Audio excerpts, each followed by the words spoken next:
Hey, what's going on? This is Sports Truth. I'm your favorite host in the entire world, Jordan Harris. So the transfer portal is open. I talked about in my recent video how we need to get used to these players leaving, and that became a reality real quick. Um, Ended up losing three players today. Two of them are what I would consider fan favorites, mainly because of what I've seen in our comment section on the videos. Seems like everybody talks glowingly about these two players and everyone's rooting for them to succeed. Just didn't work out for them, unfortunately. So let's go ahead and get into the conversation. We'll talk about who those two fan favorite players are, and then we'll talk about the other player that's leaving as well. All right, so first we got Jakari Brown leaving. He obviously was a really anytime I would have a conversation about Jakari Brown, the comment section would light up with people saying how much they are hoping and praying that he has a successful season. Let's go ahead and do a quick recap on his career at Miami. So he came in as a four-star quarterback from Georgia, dual threat quarterback, super fast. And I talked about that on my recent video after I watched the spring game. Dude is lightning fast. Long gait, but he is really fast. So came in, played a few games in his true freshman season. It was pretty obvious that his main issue was his accuracy, especially like his short accuracy across the middle, throwing into tight windows. It was pretty obvious that was his main setback. So came back the following season. Most people did not expect him to start that season because Tyler Van Dyke, well, I said I wasn't going to say his name on this channel anymore, but our previous starting quarterback was coming back, so no one really thought Jakari Brown was going to start last year. But then once that quarterback got off to such a bad start, a lot of people like me were saying, like, we need to do something. Like, we can't afford to keep putting this quarterback out there because he's throwing the ball to the other team more than he's throwing to our team. So I was didn't know if we wanted even to start Jakari Brown or Emory Williams, but I'm like, one of those guys have to start.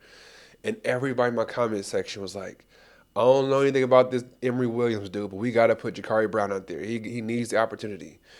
And then we started hearing rumblings about Jakari Brown saying that he wanted to redshirt last year, which you can redshirt as long as you play 4 or less games, right? So we started getting towards the end of the year, and I'm like, well, go ahead and put him out there then, especially with Emory Williams starting the Florida State game and getting hurt. I'm like, let's go ahead and sit the initial starter down for the rest of the year, shut him down, help him transfer in the offseason. And let's put Brown out there. Let him finish the last 3 or 4 games. That didn't happen. Once we got to the bowl game and we didn't have any quarterbacks left, people like me, people like you were like, well, who's going to start? Like, who's going to be our quarterback this bowl game against Rutgers? Thankfully, Jakari Brown took one for the team and jumped out there and played in it. The reason why I say he took one for the team is because if I'm sitting on the bench the entire game and my coach is telling me that I'm not good enough to play, I really wouldn't want him to come and talk to me whenever he doesn't have any other options left. You know what I'm saying? So I kind of was like, that seems a little shady to me, a little shaky. I didn't like that too much. But Jakari Brown took it on the nose, went out there and played. Maybe he didn't get to play with maybe he didn't get a lot of first-team reps all season, so it was almost like a setup to not play well. And he actually played really well. I was telling folks last year that I preferred Emory Williams because it seemed like Jakari Brown just wasn't accurate enough. And people in the comment section kept saying, trust me, his accuracy is better, it's better, it's better. And watching him in that game, the bowl game, I got to say, like, y'all were right. I was wrong on that. Like, his accuracy looked like it had improved a lot, quite drastically. So that brings us all the way up to now. In the spring game, I just talked about that in my most recent video. There's 5 quarterbacks on the roster. And it looked pretty obvious to me that Jakari Brown was the second best quarterback on the roster. It was pretty easy for me to see that, just watching that game. And maybe it was, some of it was due to his experience in the system. Maybe, I don't know. But whatever it may have been, Jakari Brown was the second best quarterback on the roster. And it was easy. Wasn't even close. Even though he looked like he was the second best quarterback, he was the fourth string. He went out there and played fourth. First it was Cam Ward. Poffenbarger went out there second. Emory Williams was third. And then Jakari Brown was fourth. And when I saw that, I actually said in my most recent video, Jakari Brown is not going to be here much longer. He's definitely going to be leaving. I've been following the Hurricanes since 2002. I've watched almost every single game since then, probably every single game since then. Most of them I watched more than once. Jakari Brown's Hurricanes career might be the most disappointing that I've seen so far. Reason being is because I don't believe in luck. I do believe in God's favor. I don't believe in luck. But it seems like Jakari Brown just had the most, I guess the only word you can use really is unfortunate. Like, it seemed like the circumstances were always unfortunate when it came to him. It seemed like when it came down to Jakari Brown or this guy would always get the nod. He didn't have any injuries that he was battling. He seemed like he was always positive. He did interviews, and he was really positive in those. It looked like he may have had a really strong opportunity to play this year after he had that strong performance in the bowl game. And then in comes Cam Ward, who's obviously going to walk right into that starting position. So it seems like Jakari Brown playing for the Hurricanes was it was not an inevitable thing. Like, he just was not going to play for the Hurricanes. It seemed like this is just not where he's supposed to be. So we look forward to seeing how well he does. I will be rooting for him unless he's playing against our Hurricanes. But, yeah, man, one of the most unfortunate careers that I've seen with the Hurricanes. I don't know. It's just weird. So let me know what y'all thoughts are about losing Jakari Brown. Are you pretty disappointed about it? Have you already come to terms with it? Like, I was actually coming to terms with it over these last few weeks. Let me know your thoughts on that. The other player that is leaving the Hurricanes is another fan favorite, which is Trevante Citizen. So he was a 4-star running back, and he came out of Louisiana. So Trevante's situation was he was almost as unfortunate of a situation when it comes to comparing Jakari Brown. But the difference between those two is that Trevante Citizen just could not get past the injury bug. He just could not beat it. Had a really bad injury, and then it seemed like he was maybe coming back pretty quickly, and then had a quick setback. And then I was looking forward to seeing him play in that bowl game, and he only got just a few snaps in that game, and I'm like, dang. So then I was looking forward to seeing what he would do in the spring game, and he didn't do a whole lot there either. I think he actually fumbled in the spring game. There was one fumble in the entire game, and I think he had it. So it just, I don't know, man. It's unfortunate. I hate that he's leaving. He's another player. Every time I would mention him in a video, the comment section would light up. Everybody talking about how they were hoping and praying that he would do well this season. He would bounce back from his injuries. Unfortunately, it's not going to happen for him at Miami, but I'm sure he will go on and have a productive football career. I don't know, man. His injuries just seem to stick with him, so I don't know. The last player that's leaving is Logan Sagapolu. So he's an offensive lineman. He actually followed Mario Cristobal from Oregon. So he just didn't play a whole lot for the Hurricanes. So this is not a huge loss, to be honest with you. It's always nice to have some form of depth, obviously, as much as offensive linemen get rolled up on and have knee injuries and all that stuff. But out of the players that's leaving so far, this is the one that probably hurts the least, I would say. So let's talk a little bit about some optimistic stuff, right? We got to have a little bit of optimism in these conversations. Well, first, before I do that, I did see a little bit of weird news that was talking about, what was his name? He was the guy who was transferring from Florida State. Let me see real quick. Rodney Hill. So Rodney Hill, if you remember, he was transferring from Florida State. He was a backup running back there. I think he was number 23, if I remember correctly.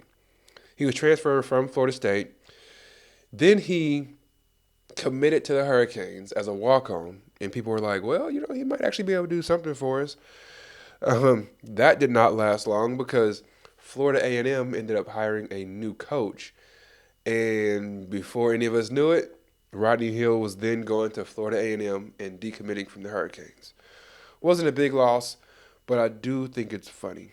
Maybe not funny, but I got a little chuckle when I saw that he entered the transfer portal again. So in less than in less than like 4 months, he'll be at 3 different colleges: Florida State, Florida A&M. I'm not even going to count Miami because he never even touched down in Miami. And then he's going to go to another school. So that's going to be 3 schools in like 4 months, which is nuts to me. I shouldn't criticize these folks because I don't really like criticizing people unless I can do better or I've proven that I have done better. And in this situation, I've never taught my kid. I've never had a Division I football playing child that I've told where to go and all that stuff. So I can't criticize them too much. I just thought that was weird. But anyway, a little bit of optimism here. Why is this a positive thing? Like, we do hate to lose Jakari Brown. We do hate to lose Trevante Citizen. Some of us hate to lose Logan Sagapolu, right? But the positive thing is some of us know that you can only have so many scholarship players on your team, right? So right now the Hurricanes are over the amount of scholarship players that they can have. And when that happens, just like in the NFL, you can only have, I think, 53 players on the roster in the NFL. When you start training camp, you might have 85. And eventually you got to start making cuts. So that's part of why in the last video I was saying some of these players are going to be leaving, and we got to get used to it because we're over the scholarship amount right now. Plus, we plan on getting more players into, like, coming in for the transfer portal. Not just leaving, but players are coming in. So, for us to be able to bring more transfer players in, we've got to cut this down all the way to maybe having, if we're 3 scholarship players over right now, we probably need to that sounds horrible. We probably need to cut 11 players to get to where we're 8 players under the scholarship threshold so we can bring in, a few players for the transfer portal. That's the thought. That's my idea. So that's why it's a positive thing that some of these players are leaving, especially if they've been around for a little while and they just aren't touching the field or they're just not getting it or whatever it may be. Sometimes it is best for the coach to have those conversations and say, hey, man, I appreciate you, but it's probably best that you go look elsewhere because you're probably not going to play here. That brings me to a story. I know some of you have probably heard me talking about my brother who played Division I basketball. And he was talking about how one day in practice, this happened a bunch of times, but one particular day in practice was the first time it happened. My brother was playing, they're all practicing and whatnot. And then there was one guy who was about 5'8" and couldn't shoot. And he's playing Division I basketball. And my brother said, in the middle of practice, coach blew the whistle. And he was like, I'm not going to say his name. He was like, hey, I love you. You're a nice kid, but you're just not a Division I player. I'm going to get you a scholarship somewhere else. I'm going to get you a transfer, Division II, NAIA, something. But you're not going to be here next year. You're not a Division I player. So maybe he said that a little too harsh, but I'm thinking that Cristobal is having some of those conversations with some of these players. At least he will be over the next couple of weeks. You're going to say, I love you, man. I appreciate you coming here and putting your faith in me, but you're just not going to be a Miami Hurricane. You're not going to touch the field and be a productive player for the Hurricanes. It's best that you just go ahead and go elsewhere. We'll make some room on the roster to bring in some people to actually get on the field. So I'm thinking that's probably what's going to be happening behind the scenes. So whenever players do leave, don't assume that it's one way. A lot of times people assume that it's one way where the player is saying, I'm getting out of here. I don't want to stay here anymore. A lot of times it's both ways where the player is saying he probably should leave, but the coach is helping to push him out the door too because he knows he's not going to be a productive player on the team long term. So let me know what your thoughts are on this. I hate to see a couple of fan favorites leave, but it is what it is. This is obviously college football is a business, you know what I'm saying? So these coaches, They get paid millions of dollars to get W's on the board. So sometimes you do got to say goodbye to some of these players that you care about, but that's just unfortunate part of the business, right? So please do like the video, subscribe to the channel. You could be anywhere in the world, but you're here with me, and I truly appreciate that. So take care. God bless and peace.